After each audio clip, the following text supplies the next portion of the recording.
Well, what's up, guys? Rick from DFS On Demand here with a preview for Week 12 of the NFL season.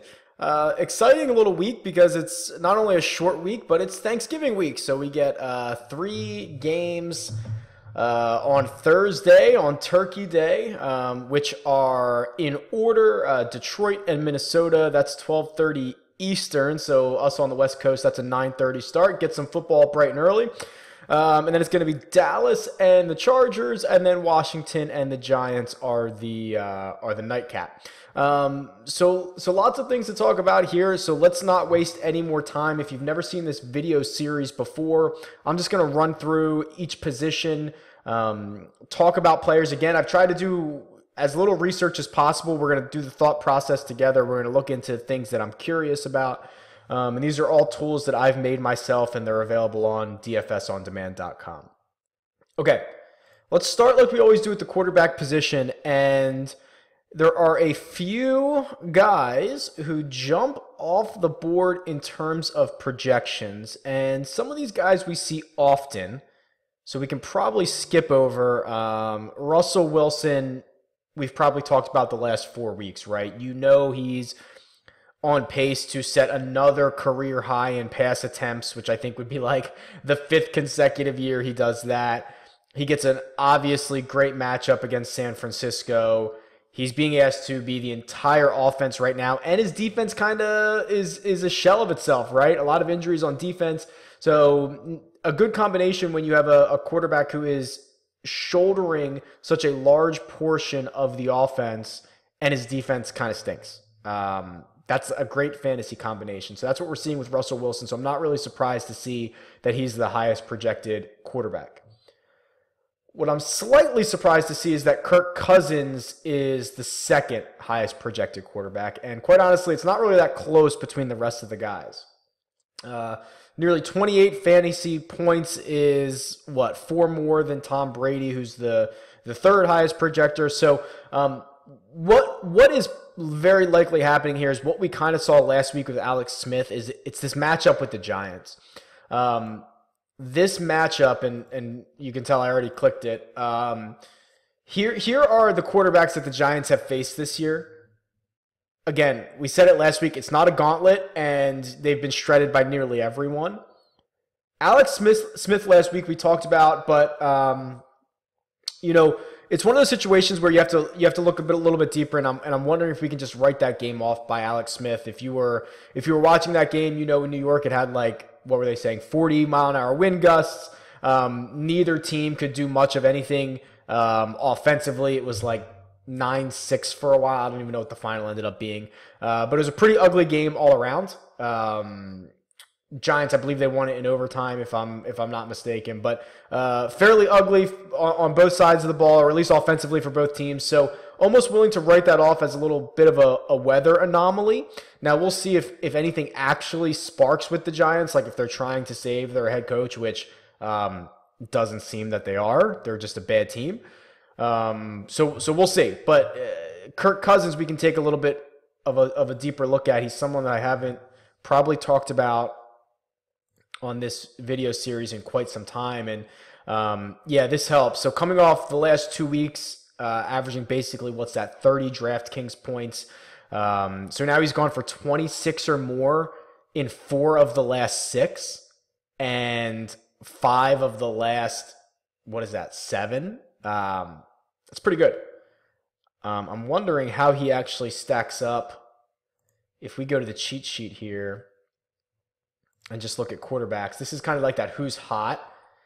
And here's Kirk Cousins. So I mean, he's on the right side of the trend line. And if we actually look, just over maybe some more recent weeks, I wonder if he improves. Yeah, this was kind of the range we were looking at, right? So he actually gets better. He stays on the right side of the trend line, or on it, pretty consistently. And then if you look at the last couple weeks, yeah, there you go. So Kirk Cousins is pretty interesting. This game, only a 44.5 point total, but Washington is a 7.5 point favorite.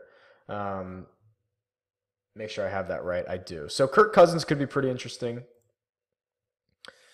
And then, actually, let's stay here, and let's just look at maybe something like this. So, okay, we know about Deshaun Watson. Anybody else jump out at us here one way or another? Not really. Wow. I mean, it's kind of... Oh, Jared Goff. Okay, so let's talk about Jared Goff a little bit. I'm going to pull up his game logs.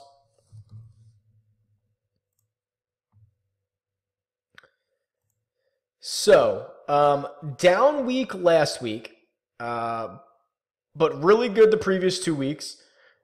He's been a little bit volatile this season, which I don't think is a bad thing.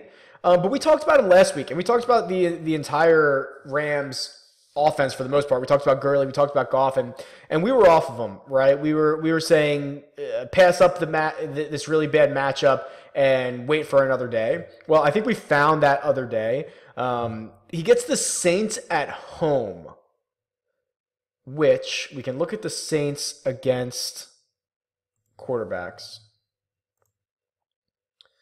Oh, Kirk Cousins just put up 28. Now, you look at that 4-week stretch, or actually I guess it was a 2-week stretch with 2 different quarterbacks. Oh, so that's interesting. So this is going to skew the averages a little bit because the Saints have faced 2 quarterbacks in each of week 10 and week 9. So this is pretty interesting. So this is why you have to dig a little bit deeper into some of these tools, because if you look strictly at averages, it's going to be skewed here for the Saints because it looks like they gave up 3 points to Buffalo, or to Tyrod, 3.9, but really they gave up 11 to the position. And kind of the same thing with Tampa Bay. So outside of that, I mean, wow, look at this list of quarterbacks they've faced. It's not good. Jay Cutler, Brett Hundley, Mitchell Trubisky, 2 Tampa Bay quarterbacks, 2 Buffalo quarterbacks. Wow, really any capable quarterback has kind of shredded them, right? Sam Bradford, 28, Tom Brady, 33, Matt Stafford, 22, Kirk Cousins, 28.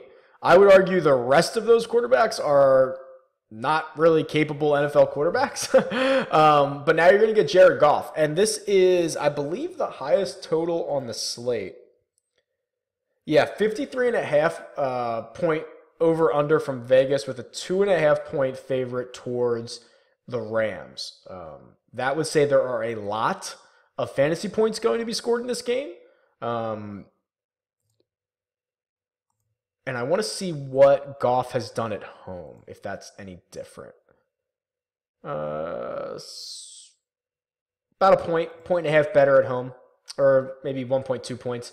So not much of a difference there, but I wanted to take a peek and see. But I could get behind Goff this week with New Orleans coming to town and Vegas loving that game so much. And just for reference, like 53.5 points, there's not another game in the 50s. In fact, there's not another game at 49. 48.5 is the next highest total. So that's pretty significantly the highest over-under on the slate. And then if you were really looking for value, man, you'd have to be a glutton for punishment. Paxton Lynch is going to start for Denver this week. And I wonder if we can just see... I'm not sure he's played this year. Here's last year's game logs. Let's see what he did. I would have to go back and see if he actually started all 3 of these games, but it kind of looks like he did because he threw it at least 24 times. Not great fantasy performances, right? 10 points, 12 points, and 5 points. Not great. So I thought it was interesting when I saw today that he was named the starter and he's probably min-priced. So I thought that maybe if there was any upside there, but I'm not entirely sure there is. If you're looking for some value, with Jacoby Brissett, you see kind of would pop at his price range. He's projected for basically 3 times value. Tyrod Taylor, I guess he's the starter again. He should never have been benched in the first place. And then Eli Manning, actually. Okay, so let's look at this. Let's look at Eli. We know his team stinks, and we know that they're going to be behind, right? So he's probably going to have to throw it quite a bit. That was last year. Let's look at this year. There we go. So for a guy who is, what, 5,100? Basically min-priced. 2 weeks ago against San Francisco, he scored nearly 18 points. I don't think this is all that terrible. As far as min price goes and the guys, his peers, I like Eli Manning just because of, I mean, look at this volume. It's because the Giants stink and they're going to have to throw the ball. Again, they're 7.5-point favorites this week, so I would expect them to continue to do the same. And a min price quarterback who's going to throw the ball 35 times is probably not the worst bet you could make. So I don't love it, but I'd consider it if you were pretty desperate or willing to take on a little bit more risk. Here's running backs. So, okay, both New Orleans running backs, obviously. Leonard Fournette. Kareem Hunt, number one. That's interesting. Has surpassed Le'Veon Bell. Le'Veon Bell is usually the number one ranked running back here. Nothing is really popping out, right? I mean, this is almost what we'd expect. Let's sort by salary. McCoy gets a really tough matchup with Kansas City. That's why you're seeing his projection at 15, which is, under what you would expect to see from a guy who's $8,500. I guess Kareem Hunt being priced at only $8,000 and being the number one ranked or the number one projected running back would be of value. But other than that, there's really not much here. This is shocking. Usually there's a couple of guys that stand out. I mean, Carlos Hyde is there. This isn't great. Let's look at this this little chart I have here.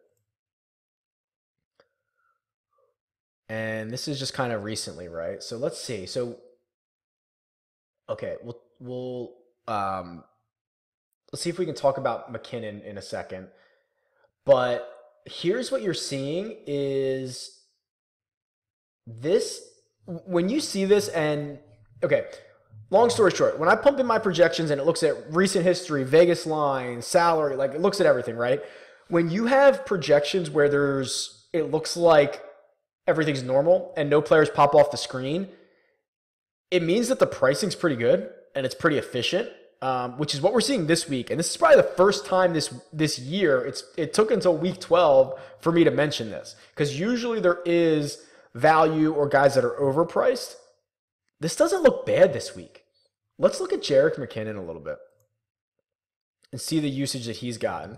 The little that I've watched of the Vikings this year, McKinnon is kind of a boomer bust guy who can snap off a couple of big plays, but you can see since week 5, he's gotten double-digit rushes every single week. And really, I mean, it was 10 against Washington, but it was 14, 14, 14, 16, and 16. So we kind of know what we're going to get from McKinnon here. What's his price this week?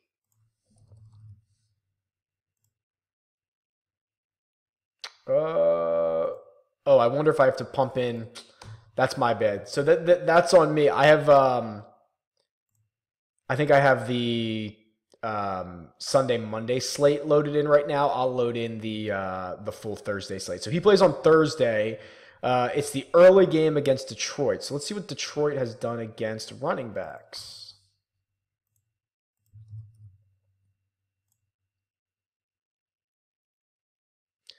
Okay, Jordan Howard puts up 21. Wow, Chicago got him for a bunch. Cleveland got him for a bunch. Green Bay, they don't. That's fine. Interesting. Okay, so this might be pretty good. So McKinnon, who probably wasn't on my radar until I just went over to that little chart that I have on the cheat sheet, I think is pretty interesting. So has he found the end zone 1, 2, 3 times, and he had a receiving touchdown? So here you're looking at this. At least 14 carries in 5 of the last 6 weeks and a handful of catches. Obviously very valuable when it comes to DraftKings scoring. I'm kind of selling myself on McKinnon right now. Wow. Okay. Interesting. I'll move on, but I'm actually pretty surprised by that McKinnon. I got to find his price somewhere though, so I might pause for a second and find out how much he's priced. All right, so I just pulled up the Thursday slate. Looks like he's $5,200, which is pretty good.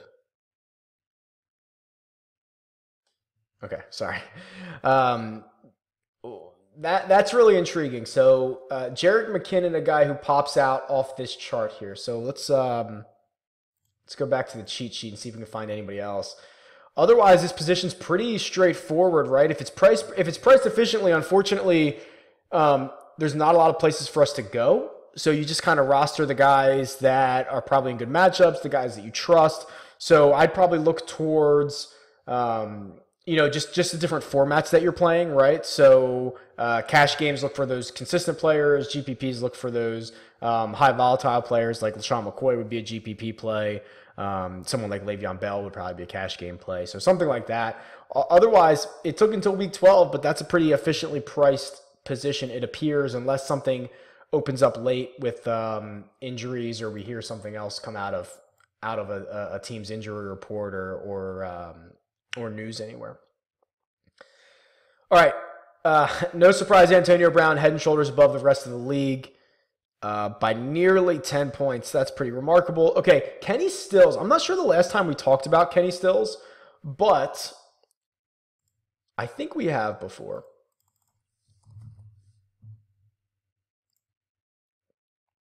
So coming off the monster week, 34 fantasy points, but it's not the only time he's done that. Like this is a great GPP type of player.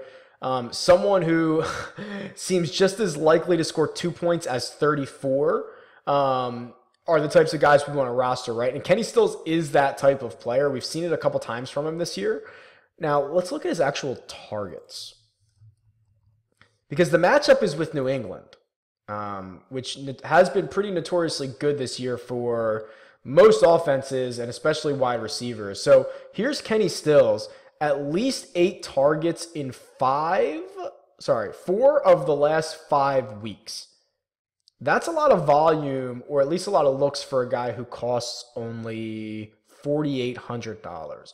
So Stills is a guy I picked up in a season-long league or a couple of season-long leagues. So I'm pretty high on him.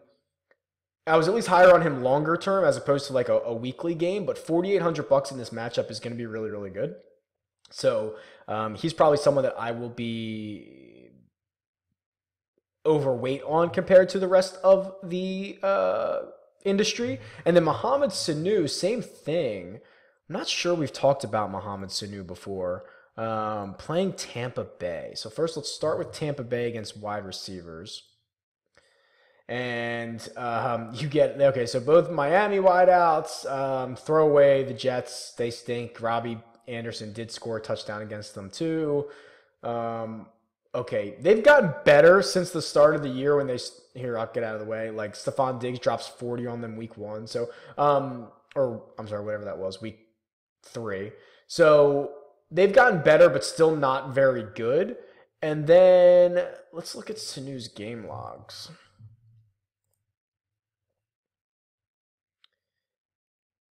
Oh, you know what? I actually thought he was getting more volume than this. So he caught a touchdown 2 weeks ago. Yeah, sorry. I mean, this is part of the process. I actually thought he was getting a lot more volume than 5 targets, 3 receptions, 3 targets, 3 receptions. I mean, these 2 weeks were really good, 7 and 8. But I actually thought it was a lot more volume than that. So I retract my statement. I think he's an interesting flyer, but not really. I thought he was seeing a lot more volume. Who else might be in here? Oh, let's go to our chart. Okay, Thielen, right? He's been going nuts. Marvin Jones, he's been going nuts. But those have been, they're both the Thursday slate. So if you're not going to play it, kind of stinks.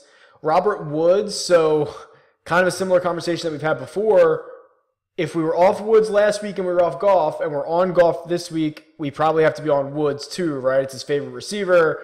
Big play upside. If it's going to be the highest total game of the week, probably have to go with Robert Woods. Oh, no surprise that Kenny Stills shows up down here. Mike Evans. I read a stat that Mike Evans has not had a 100-yard game yet. That's pretty wild.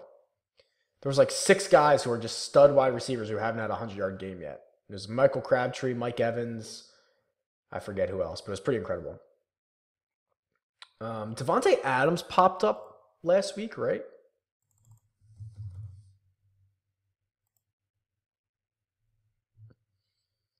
Oh, okay, right, yeah. So now 2 straight games of 20 or more fantasy points from Devontae Adams. I'm wondering, and if you look at this, so what was the last week Aaron Rodgers played?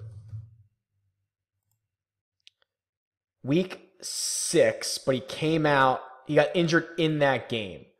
So if we go to Adams and kind of just look at week 7 on. Oh, okay, so week 6, 10 targets. Then he saw 5, then 10, 8, 10. So the last 3 weeks under Brett Hundley, Devontae Adams has been targeted a lot. Let's do this. Let's do Green Bay wide receivers since Rodgers went out. So what did I say I want? Week 7 on? Okay. So let's look at this, and we'll do it by, we'll just sort by targets just so we can see what's going on here. Okay, so how about this? Pretty cool. I'm glad I did this. Since Aaron Rodgers was injured, Devontae Adams has the 3 most targeted games. Week 9, Week 10, Week 11.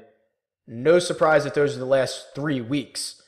Jordy Nelson hasn't seen more than 7 targets in any game. Randall Cobb, not great. So it looks like the Brett Hundley, Devontae Adams connection is kind of a real thing. Who do they play this week? Oh, that's Pittsburgh. Oh my God, and Pittsburgh's a 14-point favorite. Okay, you can say that's good news because they're going to have to throw the ball a ton, right? Like Brett Hundley, good or bad, will be dropping back about 1 million times, and it looks like his favorite target is going to be Devontae Adams. That's pretty good. I like that. All right, then we'll finish up with the wide receivers here, or I'm sorry, with tight ends. Gronk, we can pull up Gronk. We haven't talked about him in a while. Just because the tight end position has always just been so crappy that you know what you get. Now, Gronk has, quite honestly, had a bit of an underwhelming season, especially the second half here, where, since week 7, he hasn't really done much. Now, I'm assuming the reason he jumps out is, well, he's good, but Miami against tight ends, I think, is going to be a big number here. O.J. Howard put up double digits. Ed Dixon, Jared Cook. They've had, a double-digit tight end every week for the last 5 weeks, and none of them are any good. So when you get a guy like Gronk on the field, no wonder he's my number 1 projected tight end. Then you get a couple of values here, right? Jared Cook and Jack Doyle, guys at $4,500 and $4,600. That's pretty interesting. We can look at our chart. God, okay, so it's amazing when you do this all year long and you look at these, and you can go back and watch the other videos and you see the evolution of these tools and the stats. How bad is the tight end position? Seriously, how bad is it? There's no one on this quadrant of the trend line, which we don't see at any other position, right? There's always guys. No one with value, quite honestly. No matter how low or how high you go, once you get over 5K in salary, everyone has performed under what their essentially salary expectation would be. That's pretty crappy. So now you're forced to make a decision every week of, do I just play a stud and hope that he scores 16 points, because that might be the highest scoring guy at the position. 16 points might be the highest scoring guy. Or do you just absolutely punt this position away and take someone like Jack Doyle, who is on the right side of the trend line? He might score you 11 fantasy points, but he's only going to cost you $4,500. and like Gronk has disappointed. Now Ertz, the injury might be skewing this a little bit, but still, like these guys are all on the wrong side of it. It's actually quite amazing. So this is kind of a decision that you'll have to make on how you want to do this. If you want to punt this position away or just invest in the guy that you think is going to be the highest scoring tight end of the week. If you're going that route, let's go by salary. So it looks like you would just pay for Gronk at $6,900 for 18 fantasy points is what he's projected at. And then if you were going to go the opposite punt route, you'd take Cook or Doyle, or if you really wanted to punt it, you can probably get someone cheaper. Not that low, but you'd probably be comfortable going to what? Cameron Brate? Austin Hooper? Not really. Probably Cameron Brate or Tyler Kroft. So your call on what you want to do, but you're looking at the charts every single week with me. There's always somebody in the bottom right-hand quadrant, not this week. So you've got a running back position that's priced pretty efficiently and a tight end position that is just absolute garbage beyond belief. Should make for an interesting week. Should make for a lot of interesting combinations. I'm interested to hear who you guys are going to play. So let me know about your running backs. Let me know about your tight ends. But this is a pretty unique situation. I hope you all guys have a great Thanksgiving. I hope it's a profitable week for you. I'll talk to you soon. Tweet me. It's at DFS On Demand, or leave a comment below. See ya.